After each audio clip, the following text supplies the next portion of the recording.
What's the meaning of brushwood?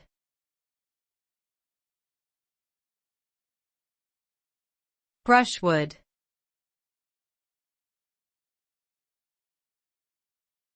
Brushwood.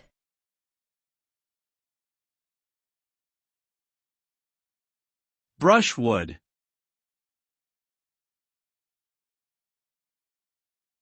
Brushwood.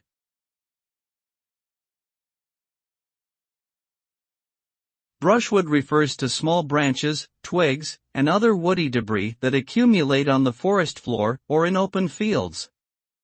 These materials often result from natural processes such as windstorms or pruning, and they can pose a significant fire hazard if left unmanaged.